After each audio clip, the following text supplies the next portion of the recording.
아버지, 건물 세 채에 현금도 20억이 넘게 있으시잖아요. 월세만 해도 매달 2천만 원씩 들어오는데 뭐가 걱정이세요? 우리 아들이 며칠 전에 그러더군요. 근데 젊은이들은 모를 겁니다. 매달 2천만 원이 통장에 들어와도 밥 한 끼 먹을 사람이 없어 편의점 도시락을 사 들고 오는 이석을 품을요. 60대 때는 멀쩡했는데 이젠 밤 11시가 되면 어김없이 깨고 새벽 3시까지 뒤척이는 이 긴 시간을요. 아들은 한 달에 한 번 얼굴 비추는 게 전부고 통장에 돈이 있든 없든 밤새 천장만 바라보는 건 똑같습니다. 안녕하세요. 지혜로운 동반자 여러분. 흔히들 나이 들면 몸만 건강하고 돈만 있으면 된다고 생각하시죠? 하지만 70대가 되면 참 아이러니한 현실을 마주하게 됩니다. 돈이 아무리 많아도 해결할 수 없는 것들이 하나둘 나타나기 시작하거든요. 그래서 오늘은 돈이 많고 적고 상관없이 제가 만난 수많은 어르신들의 이야기를 통해 70대가 되면 누구나 마주하게 되는 가장 큰 고민거리 3가지를 말씀드리려고 합니다. 이 이야기를 들으시면 참 마음이 아프실 텐데요. 제가 70 넘어서도 건강하게 장수할 수 있는 3가지 생활 습관까지 알려드릴 테니 오늘 영상을 통해 꼭 미리 대비하셔서 행복한 노후 보내시길 진심으로 바라겠습니다. 본격적으로 시작하기 전에 구독과 좋아요 한 번씩 부탁드립니다. 자, 이제 시작해 볼까요? 아무리 돈이 많아도 하게 되는 첫 번째 고민은 누구든 고독을 피해갈 수 없다는 것입니다. 특히 충격적인 건 이 고독이 하루아침에 찾아온다는 점입니다. 얼마 전 일본 오사카에서 만난 76세 스즈키 할아버지의 이야기가 참 가슴 아프더라고요. 어제까지도 멀쩡했는데 그렇게 잔소리하던 아내가 갑자기 떠나고 텅 빈 집에 혼자 남게 되었습니다. 처음엔 혼자만의 자유가 좋았어요. 하고 싶은 걸 마음대로 할 수 있으니까요. 하지만 3년이 지난 지금 그 자유가 무서운 형벌같이 느껴집니다. 아침에 눈을 뜨면 제일 먼저 하는 게 달력에 동그라미를 치는 일이에요. 말을 하지 않은 지 너무 오래되어서 가끔은 내 목소리가 어떻게 나는지도 잊어버려요. 혼자 밥을 먹고 혼자 TV를 보다가 문득 거울을 보면 낯선 노인이 서 있죠. 치매인가 걱정도 되고 이제는 노인들 고시텔이라도 찾아볼까 합니다. 월세를 내더라도 혼자 있는 것보다는 나을 것 같아서요. 여러분, 이런 고독은 생각보다 더 위험합니다. 운동을 안 하면 근육이 줄어들듯이 대화를 안 하고 사람들과 어울리지 않으면 뇌도 점점 약해진다고 합니다. 처음에는 리모컨을 어디다 뒀더라? 하고 물건을 자주 찾게 되고 시간이 지나면 오늘이 무슨 요일이었지? 하고 헷갈리다가 나중에는 아까 점심 먹었나? 이런 일상적인 일조차 기억하기 어려워질 수 있죠. 이런 변화는 마치 천천히 녹는 얼음처럼 매일매일 조금씩 진행되는데 무서운 점은 혼자 있는 시간이 길수록 이 속도가 빨라진다는 겁니다. WHO의 연구에서도 이런 사실이 확인됐습니다. 사회적 고립이 치매의 주요 위험 요인이라는 것이죠. 특히 외로움이란 감정이 지속되면 스트레스 호르몬인 코티솔이 증가하고 이는 뇌 기능에 직접적인 영향을 미친다고 합니다. 그래서 혼자 하는 활동보다 다른 사람들과 함께하는 활동이 인지기능 유지에 훨씬 더 효과적입니다. 함께 운동하고 대화하면서 느끼는 즐거움과 소속감이 우리 뇌의 긍정적인 호르몬을 활성화시키기 때문이죠. 실제로 일본에서는 이런 문제를 해결하기 위해 시니어 생활 지원 프로그램을 적극적으로 운영하고 있습니다. 그 중에서도 가장 주목받는 것이 70대, 80대 어르신들을 위한 황혼 맞선 프로그램입니다. 단순히 짝을 맺어주는 것이 아닙니다. 함께 요리 교실도 하고 산책도 하고 음악 감상도 하면서 자연스럽게 대화할 수 있는 기회를 만들어주는 거죠. 인생 100세 시대에 아직 30년이나 더 남았는데 그 시간을 혼자 보내실 건가요? 라는 질문으로 시작된 이 프로그램은 실제로 참여자들의 우울증 감소와 인지기능 개선에도 큰 효과를 보이고 있다고 합니다. 이는 단순한 만남이 아닌 서로의 일상을 나누고 함께 웃을 수 있는 동반자를 찾아주는 새로운 시도라고 할 수 있습니다. 그래서 우리는 억지로라도 노력해야 합니다.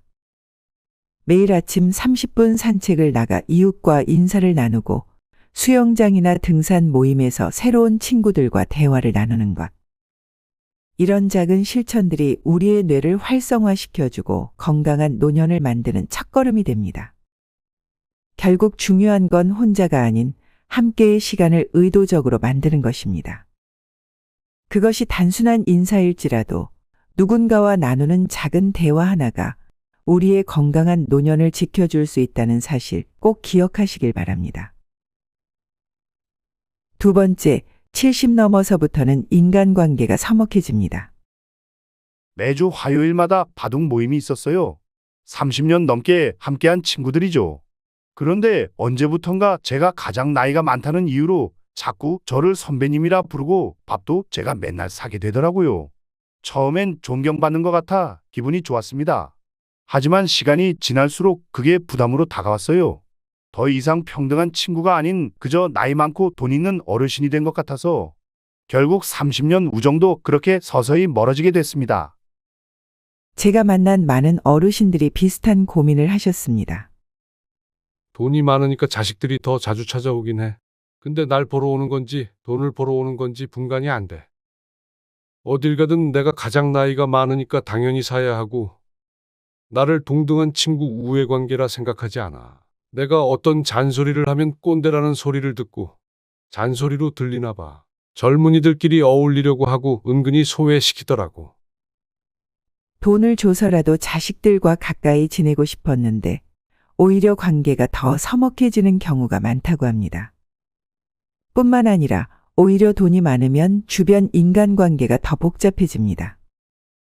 돈 있다는 소문이 나니까 친척들도 더 의식하게 되고 모임에 나가도 부담스러워요.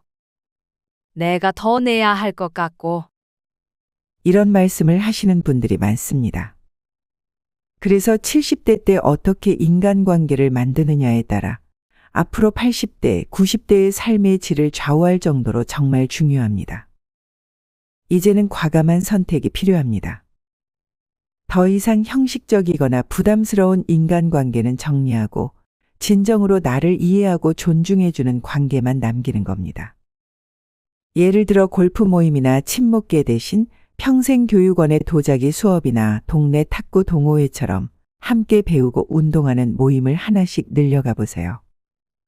등산 모임에서는 그저 산을 좋아하는 사람일 뿐이고 독서 모임에서는 책을 좋아하는 사람일 뿐입니다. 거기서는 어르신이 아닌 동호회 회원으로 대우받을 수 있습니다. 또 처음엔 어색할 수 있지만 공통의 취미로 만난 인연은 나이나 지위를 떠나 오래 지속되는 경우가 많습니다. 실제로 제가 아는 73세 어르신은 캘리그라피 수업을 시작하신 뒤 인생이 바뀌셨다고 합니다. 20-30대 수강생들과 어울려 글씨 쓰는 재미에 푹 빠지셨는데 이제는 그분들이 정말 진심으로 편지도 쓰고 작품 조언도 구하는 소중한 친구가 되셨다고 해요. 결국 중요한 건 몇 명을 만나느냐가 아닌 어떤 관계로 만나느냐입니다. 형식적인 모임 10개보다 진심 어린 관계 하나가 우리의 노후를 더 풍요롭게 만들어준다는 걸 꼭 기억하셨으면 좋겠습니다. 세 번째는 돈으로도 해결할 수 없는 건강 문제가 찾아옵니다. 돈이 있으니 건강은 문제 없을 줄 알았어요. VIP 병원 회원권도 있고 얼마 전에 3천만 원짜리 침대도 샀거든요. 당연히 최고급 건강검진도 매년 받고요. 그런데 어느 날 화장실에서 살짝 미끄러졌어요. 별거 아닌 것 같았는데 고관절이 금이 갔더군요. 3개월 동안 병원 신세를 져야 했습니다. 그 뒤로 모든 게 달라졌어요. 걸음이 불편하니까 자연스럽게 외출이 줄었고 운동도 못하게 되면서 근력도 빠르게 떨어졌어요. 화장실 가는 것도 힘들어져서 기저귀를 차야 했고 결국 요양보호사님의 도움 없이는 일상생활조차 하기 힘든 상황이 됐습니다. 지금 생각해보면 그 비싼 침대에서도 잠은 오지 않고 고급 레스토랑을 가도 입맛이 없었던 게 이미 제 몸이 보내는 신호였나 봅니다. 운동 부족으로 근력이 약해져 있었다는 걸 이제야 깨달았네요. 이런 사례가 특별한 건 아닙니다. 70대의 건강 문제는 참 급작스럽게 찾아옵니다. 오히려 돈이 많은 분들일수록 병원을 더 자주 찾고 고가의 약을 먹지만 정작 가장 중요한 일상의 건강 관리는 소홀히 하게 되는 경우가 많습니다. 특히 무서운 것은 도미노 효과입니다. 하나의 작은 사고나 질환이 전반적인 건강 악화로 이어지고 그것이 다시 우울증이나 의욕 저하를 불러오는 시기죠. 한번 무너지기 시작하면 회복이 쉽지 않습니다. 하지만 희망적인 사실은 70대 초반까지는 대부분이 중장년처럼 활기찬 생활이 가능하고 실제로 이 시기에 중증 질환을 겪는 분들은 10%도 되지 않는다고 합니다. 결국 관건은 예방입니다. 건강한 노년을 보내는 분들의 공통점은 놀라울 정도로 단순합니다. 매일 아침 규칙적으로 햇볕을 쬐며 산책하기, 일주일에 2-3번 수영이나 등산 같은 적절한 운동하기, 그리고 무엇보다 이런 활동을 혼자가 아닌 누군가와 함께하는 것이 정말 중요합니다. 70대는 지키는 시기가 아닌 만들어가는 시기입니다. 비싼 의료 장비나 약이 아닌 작지만 꾸준한 습관이 우리의 건강을 지켜주는 가장 강력한 보험이 되어줄 것입니다. 지금까지 말씀드린 것처럼 70대가 되면 누구나 고독과 싸워야 하고 인간관계의 변화도 겪게 되고 돈으로도 해결하지 못하는 건강 문제도 찾아옵니다. 하지만 이런 문제들을 이겨내신 분들의 공통점이 있었습니다. 제가 만난 80대, 90대 어르신들 중에서 특별히 건강하고 행복해 보이시는 분들은 3가지 생활 습관을 꼭 가지고 계셨습니다. 첫 번째는 규칙적인 일상입니다. 매일 같은 시간에 일어나고 식사하고 운동하는 습관이 정말 중요합니다. 특히 하루 중 가장 기운 넘치는 시간대를 찾아 그때 운동을 하시는 분들이 많았어요. 규칙적인 생활은 우리 몸의 면역력을 높여줄 뿐만 아니라 외로움도 덜어주고 우울증도 예방해 준답니다. 두 번째 비결은 햇볕과 함께하는 취미를 갖는 것입니다. 꼭 비싼 골프나 해외여행이 아니어도 좋아요. 매일 아침 베란다에서 화초를 가꾸거나 동네 공원에서 산책하는 것만으로도 충분합니다. 햇볕을 받으면 우리 몸에서는 비타민 D도 만들어지고 행복 호르몬이라 불리는 세로토닌도 분비된답니다. 마지막 비결은 함께 운동하는 친구를 만드는 것입니다. 82세 김 할아버지께서 재미있는 말씀을 해주셨어요. 운동은 연애랑 비슷해.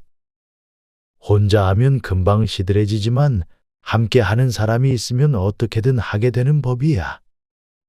이 3가지 비결이 어렵지 않은 이유는 하나하나가 서로 연결되어 있기 때문입니다. 규칙적인 생활을 하면서 햇볕도 받고 그러다 자연스럽게 친구도 만나게 되죠. 결국 건강도 지키고 외로움도 달래고 즐거운 관계도 만들 수 있는 겁니다. 이런 작은 습관들이 모여서 우리의 노년을 더욱 풍요롭게 만들어주는 게 아닐까요? 여러분도 오늘부터 한 가지씩 실천해 보시면 어떨까요? 결국 70대의 진정한 행복은 특별한 무언가를 새로 시작하는 것이 아닌 우리가 늘 해오던 평범한 일상을 의미 있게 만드는 데 있는 것 같습니다. 매일 아침 창문을 열어 햇살을 맞이하는 평범한 순간들이 우리 삶의 황금길을 만들어주는 것이죠. 우리는 종종 늙어서 이제 안 돼 라는 말로 변명을 합니다. 하지만 70대는 끝이 아닌 또 다른 시작입니다. 우리에게 남은 시간이 얼마인지는 아무도 모르지만 그 시간을 어떻게 채워갈지는 우리가 선택할 수 있다는 사실 잊지 마시길 바랍니다.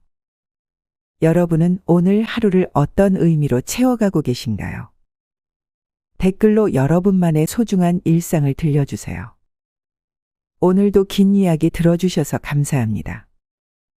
다음에도 인생에 깊이 있는 이야기로 찾아뵙겠습니다. 지혜로운 동반자였습니다.